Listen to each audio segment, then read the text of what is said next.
Pernah nggak sih Anda bertanya-tanya, apa ya satu hal yang benar-benar ngebedain orang yang sukses banget di network marketing sama mereka yang berhenti di bulan pertama?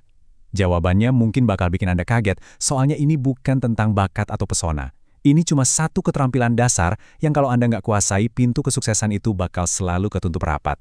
Yuk, kita coba buka pintu itu bareng-bareng. Oke, sekarang kita hadapi kenyataannya ya, meskipun mungkin agak pahit. Angka gede ini, 70%, ini mewakili 7 dari 10 orang yang awalnya gabung dengan semangat membara, tapi akhirnya, ya cuma jadi pelanggan aja. Mereka nggak pernah benar-benar memulai bisnisnya. Kenapa ya bisa gitu? Jadi, apa sih penyebabnya? Ini bukan karena produknya jelek atau perusahaannya nggak bagus loh. Alasan sebenarnya itu jauh lebih personal. Ini tentang rasa ragu yang tiba-tiba muncul, bisikan di kepala kita yang bilang, aduh nanti orang ngomong apa ya? Atau perasaan nggak nyaman pas mau mulai. Mungkin Anda juga ngerasain hal yang sama kan? Jawabannya ternyata simpel banget. Ada satu pintu pertama yang harus dilewati sama semua orang. Sayangnya, kebanyakan dari mereka itu berhenti persis di depan pintu itu. Kaku, lumpuh karena ragu dan takut buat melangkah masuk. Secara psikologis, ini nih yang terjadi di kepala kita. Begitu kita dihadapkan sama langkah pertama itu, semua hantu keraguan kita tuh muncul lagi. Tiba-tiba kita jadi kreatif banget bikin alasan, nanti aja deh, kayaknya aku belum siap. Atau sekarang bukan waktu yang pas. Kita jadi ahli dalam menunda-nunda. Dan inilah pintu itu. Keterampilan ini sering disebut keterampilan gerbang atau the gateway skill. Intinya simpel banget, cuma keberanian untuk mengundang seseorang melihat apa yang kita tawarkan. Sesederhana itu. Tapi, kalau kita nggak bisa melewati gerbang ini, perjalanan kita di bisnis ini berhenti bahkan sebelum dimulai. Dalam network marketing, ada 7 keterampilan inti. Coba dia lihat di mana posisi mengundang, tepat di nomor 2. Ini bukan kebetulan loh, tanpa kemampuan buat mengundang, Anda nggak akan pernah bisa sampai ke tahap presentasi, follow up, apalagi closing. Keterampilan ini tuh jembatannya, yang nyambungin niat Anda dengan hasil yang nyata. Nah, ini bagian yang paling menarik. Keterampilan yang menghasilkan duit paling gede, kayak mempromosikan acara besar, itu posisinya ada jauh di sana. Ibaratnya kayak harta karun di seberang jembatan. Kita nggak akan pernah bisa meraihnya kalau kita bahkan nggak berani ngambil langkah pertama buat nyeberangin jembatan mengundang ini.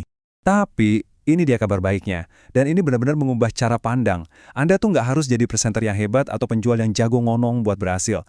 Kuncinya sederhana banget, Anda cuma perlu sibuk ngelakuinnya. Kesuksesan di awal itu nggak diukur dari seberapa hebat Anda, tapi dari seberapa sering Anda bertindak. Coba deh pikirin gini, nggak ada yang ngarepin Anda jadi pemain sirkus profesional di hari pertama kan? Anda diizinkan buat jadi canggung, buat bikin kesalahan, dan belajar dari setiap percobaan. Keterampilan Anda itu dibangun lewat praktek, bukan cuma dari baca buku teori. Dan disinilah pola pikir yang benar-benar membebaskan itu muncul. Penulis dari materi ini sadar satu hal yang mengubah segalanya. Di bisnis ini, Anda nggak bisa dipecat. Anda bisa gagal, coba lagi, gagal lagi, dan Anda tetap punya kesempatan yang tak terbatas untuk mencoba. Coba deh, bandingin sama pekerjaan kantoran biasa. Di sana, beberapa kesalahan aja bisa berakibat fatal. Ada tekanan terus-menerus buat jadi sempurna, tapi di sini, setiap tidak itu cuma data.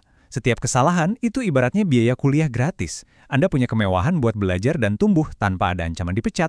Bayangin Anda seorang pemukul baseball, dan pelemparnya itu yang terbaik di dunia. Ayunan pertama, gagal. Kedua, gagal lagi. Ketiga, gagal lagi.